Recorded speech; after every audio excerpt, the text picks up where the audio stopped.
नमस्कार. बायोलॉजीच्या या व्हिडिओमध्ये आपलं स्वागत आहे. गेल्या वेळी आपण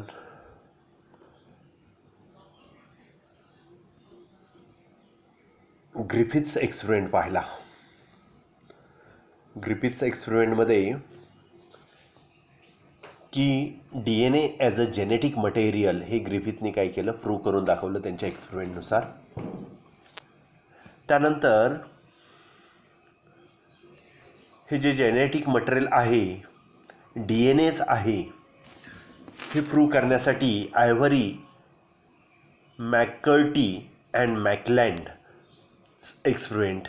In 1944, after some 10 years of research and experimentation, US microbiologists Oswald T. Avery, Colin N. McLeod, and Maclean McCarthy first evidence to prove the DNA is a genetic material.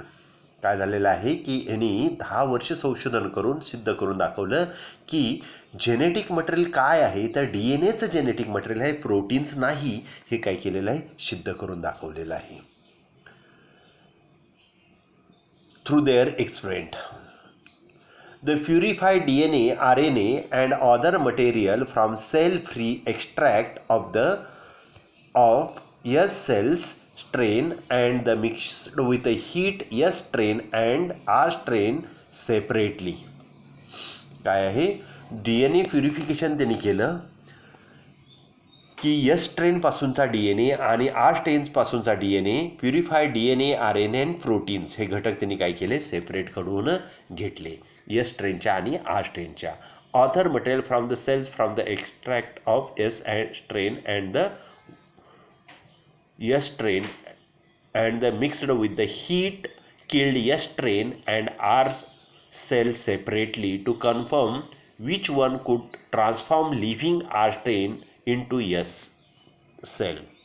काय आहे की यातलं कोणता घटक आहे की DNA आहे, RNA आहे की प्रोटीन आहे, हे आयसोलेट करून घेतलं आणि यातला कोणता घटक हा R स्ट्रेन बॅक्टेरियाला S स्ट्रेन बनवतोय हे त्याला काय केलं, त्याच्या न्यूट्रिएंट मीडियममधून ॲड केलं. Only DNA is able to transform harmless strain R strain into deadly strain S. आणि त्यावेळेस त्यांनी प्रूव्ह करून दाखवलं की DNAच फक्त काय करू शकतो, R स्ट्रेनचं रूपांतर S स्ट्रेनमध्ये घडवू शकतो. R स्ट्रेन रफ आहे, तुम्हाला माहीत आहे, नॉन पॅथोजेनिक आहे. S स्ट्रेन हा पॅथोजेनिक आहे. ह्या पॅथोजेनिक ऑर्गॅनिझमचा DNA काढून घेतला आणि तो R स्ट्रेनमध्ये स्ट्रेनच्या न्यूट्रिएंटमधून त्याला दिल्यानंतर तो R स्ट्रेन काय झाला, S स्ट्रेन बनला. अशा पद्धतीने त्यांनी DNA is a genetic material हे प्रूव्ह केलं. They also discovered that protein digesting enzymes. त्यांनी आणखी काय केलं, तर प्रोटीन डायजेस्टिंग एन्झाईम्स की DNA, RNA का प्रोटीन हे सिद्ध करण्यासाठी काय केलं, ह्या सेलचा extract heat killed S strain बॅक्टेरियाच्या S स्ट्रेन बॅक्टेरियामधला एक एक घटक डायजेस्ट करायचा, एन्झाईमच्या सहाय्याने डायजेस्ट केला. आणि मग कोण ट्रान्सफर करतंय, राहिलेला कोणता घटक आहे की तो काय करतो, डिसीज प्रोड्यूस करतो. त्यासाठी त्यांनी काय घेतलं, RNA डायजेस्टिंग एन्झाईम घेतलं. आता त्या मिक्सचरमध्ये त्या हीट किल्ड S स्ट्रेन बॅक्टेरियाचं मिक्सचर आहे, त्याच्यामध्ये जर RNA डायजेस्टर टाकला तर काय होईल, RNA डायजेस्टरमुळं RNA नष्ट होईल आणि RNA नष्ट झाला तर काय राहिला, DNA राहिला आणि प्रोटीन्स राहिलं. मग ह्या दोन्हीपैकी आणि ते काय केलं, इंजेक्ट ह्या R स्ट्रेन बरोबर ठेवलं तर R स्ट्रेन काय बनला, S स्ट्रेन बनला. याचा अर्थ DNA काय नाही आहे, जेनेटिक मटेरियल इथं ट्रान्सफर करत नाही.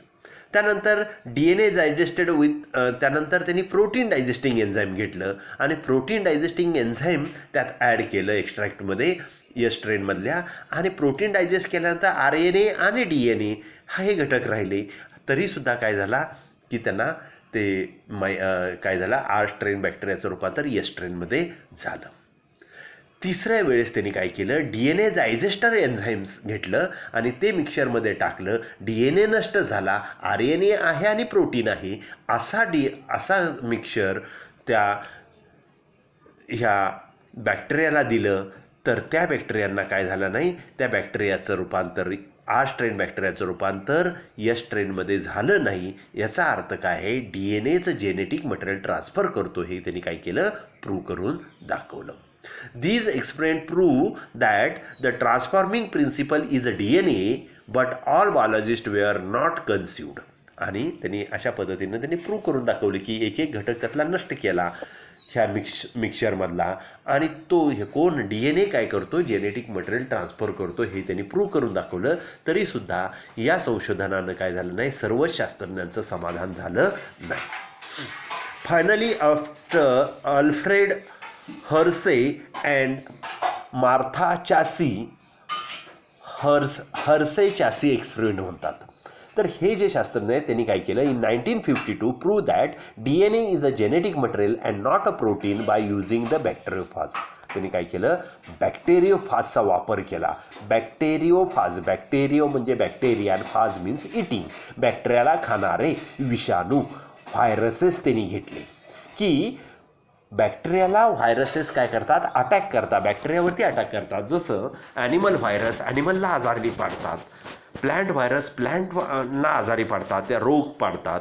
तसे जीवाणूला आजारी पाडणारे, जीवाणू नष्ट करणारे जे व्हायरसेस आहेत त्यांना आपण काय म्हणतो, बॅक्टेरियोफाज. बॅक्टेरियाला खाऊन आतलं सर्व घटक कंटेंट खाऊन नष्ट करतात आणि बॅक्टेरिया निकामी राहतो, म्हणून त्याला काय म्हणतात, बॅक्टेरियोफाज म्हणतात. Which are composed of DNA and protein. आणि ते बॅक्टेरियोफाज कशाचे बनलेले आहेत, प्रोटीन आणि DNA पासून बनलेले आहेत. They use the radioactive phosphorus P32. त्यांनी काय केला, नॉर्मल फॉस्फरसच्या ऐवजी काय घेतला, रेडिओ ॲक्टिव्ह फॉस्फरस P32 घेतला in the medium for some viruses. काही व्हायरसेस घेतले, विषाणू घेतले आणि ते जिथं ग्रो करायचं त्याचं जे न्यूट्रिएंट मीडियम आहे, पोषक द्रव्य आहे, त्या पोषक द्रव्यामध्ये फॉस्फरस सोर्स म्हणून काय वापरला, तर P32 वापरला. And radio active sulphur PS35. आणि दुसरं काही व्हायरसेस, दुसरे काही थोडे व्हायरसेस कशावरती ग्रो केले, तर सल्फर 35 सल्फर असणारा काय केला, तो न्यूट्रिएंट मीडियम तयार केलं आणि त्याच्यावरती ग्रो केले. आणि हे व्हायरसेसना काय केलं, बॅक्टेरियावरती इन्फेक्शन घडवून आणलं. तर बॅक्टेरियामध्ये P32 हा फॉस्फरस DNA ह्या बॅक्टेरियाच्या DNA आढळला, सेलमध्ये आढळला. याचा अर्थ जेनेटिक मटेरियल बॅक्टेरिया कशामार्फत गेलं, तर DNA बरोबर. सल्फर हा DNA नसतो, सल्फर हा प्रोटीनमध्ये असतो. बॅक्टेरियोफाजच्या प्रोटीनमध्ये S35 आहे. प्रोटीन काही बॅक्टेरियाच्या बॉडीमध्ये गेलं नाही, S35 आढळलं नाही, याचा अर्थ प्रोटीन जेनेटिक मटेरियल नाही. अशा पद्धतीनं त्यांनी काय केलं, प्रूव्ह करून दाखवलं. They grow some viruses on medium that contained radioactive phosphorus and some other on medium that contained radioactive sulphur. त्यांनी काही व्हायरसेस कशावर ग्रो केले की ज्या न्यूट्रिएंट मीडियममध्ये काय आहे, रेडिओ ॲक्टिव्ह फॉस्फरस आहे. आणि काही व्हायरसेस कशामध्ये ग्रो केले की रेडिओ ॲक्टिव्ह सल्फर आहे. P32 आणि S35 हे आयसोटोप्स त्याचे वापरले, रेडिओ ॲक्टिव्ह सबस्टन्सेस वापरले आणि ते व्हायरसेस ग्रो केले. Viruses grown in the presence of radio active phosphorus containing the radioactive DNA. त्यानंतर काय झालं, तर viruses grown in the presence of radio active phosphorus, जिथं फॉस्फरस आहे अशा ह्याच्यामध्ये ते ग्रो केले. Radio active DNA contained radioactive DNA. त्या व्हायरसेसच्या DNA आपल्याला काय आढळला, P32 आढळला, म्हणजे फॉस्फरस हा तिथं गेलेला आढळला. But not radio active protein because DNA content phosphorus but protein do not. काय DNA काय आहे, फॉस्फरस असतो फॉस्फरस असतो, प्रोटीनमध्ये नसतो, त्याच्याबरोबर असणारा हिस्टोन प्रोटीन आहे त्याच्यामध्ये नसतो, त्यामुळे तो DNA मध्येच आढळला आणि याच्यावरून तो काय आहे DNA genetic. Similarly viruses grown on the radioactive sulphur containing radio active protein but not radioactive DNA. आणि दुसरे जे रेडिओ ॲक्टिव्ह सल्फर जिथं वापरलेला होता न्यूट्रिएंट मिडियममध्ये त्याच्यावरती ग्रो केले तर त्यांच्या DNA मध्ये काय आढळला नाही आहे, सल्फर रेडिओ ॲक्टिव्ह सल्फर आढळला नाही. Because DNA does not content sulphur, कारण DNA मध्ये काय नसतो, सल्फर नसतो. म्हणजे DNA मध्ये सल्फर नसतो आणि फॉस्फरस कुठं असतो, DNA मध्ये असतो. आणि ह्याचा वापर radioactive phage were allowed to infect, आणि असे रेडिओ ॲक्टिव्ह केलेले व्हायरसेस आहेत त्यांना काय केलं, कोलायला इशर्शिया कोलायला बॅक्टेरियाला काय केलं, इन्फेक्ट होऊ दिलं, इन्फेक्शन होऊ दिलं. Bacteria grow on the medium containing normal P&S. आणि ज्या बॅक्टेरिया जिथं वाढवायचा त्याचं जे न्यूट्रिएंट आहे त्याच्यामध्ये काय वापरलेलं आहे, नॉर्मल फॉस्फरस आणि नॉर्मल सल्फर वापरलेलं आहे. Then as the infection proceeds the viral coats were removed with the help of centrifuge. आणि त्यावेळेस काय केलं की इन्फेक्शन झाल्यानंतर व्हायरल कोट आहे बाहेर राहिलेला तो रिमूव्ह केला आणि ते सेंट्रिफ्यूग मशीनच्या साहाय्याने सेंट्रिफ्यूग केला. Bacteria which were infected by viruses which are radioactive DNA. आणि ज्या बॅक्टेरियाला रेडिओ ॲक्टिव्ह फॉस्फरसमध्ये ग्रो केलेल्या व्हायरसेस ग्रो केले होते त्या व्हायरसेसपासून काय झालं, त्या बॅक्टेरियामध्ये रेडिओ ॲक्टिव्ह DNA आढळला. बॅक्टेरियाच्या DNA मध्ये रेडिओ ॲक्टिव्ह फॉस्फरस आढळला. Were radioactive indicating that DNA was the material that passed from the viruses to the bacteria. आणि प्रोटीन बाहेरच राहिलं, प्रोटीन कोट बाहेर राहिला, तिथं सल्फर आहे. सल्फर रेडिओ ॲक्टिव्ह सल्फर त्या बॅक्टेरियामध्ये गेलाच नाही, फक्त कोण गेलेलं आहे, रेडिओ ॲक्टिव्ह DNA गेलेला आहे. Bacteria which were infected by viruses having radioactive sulphur were not radioactive. आणि रेडिओ ॲक्टिव्ह सल्फर बॅक्टेरिया काय बनल्या नाहीत.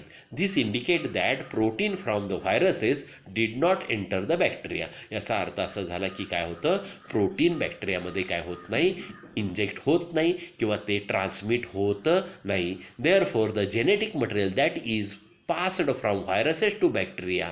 आणि त्यामुळं DNA हा काय आहे, जेनेटिक मटेरियल आहे की ते बॅक्टेरियापासून काय झालं, व्हायरसेसपासून बॅक्टेरियाला काय झालं, ट्रान्सफर झालं. In other word sometimes after infection radio of phosphorus and sulfur was tested.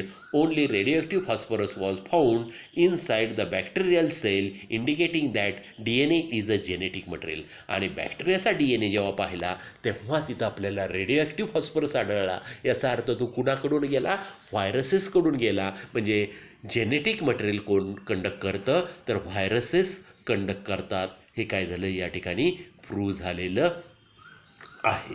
This is about the DNA as a genetic material या संदर्भात असणारे आत्तापर्यंतचे 2 संशोधन इथं प्रूव्ह झालेलं आहे. या ठिकाणी पुढचा जो भाग आहे DNA पॅकेजिंग, हा भाग आपण काय करणार आहे, उद्याच्या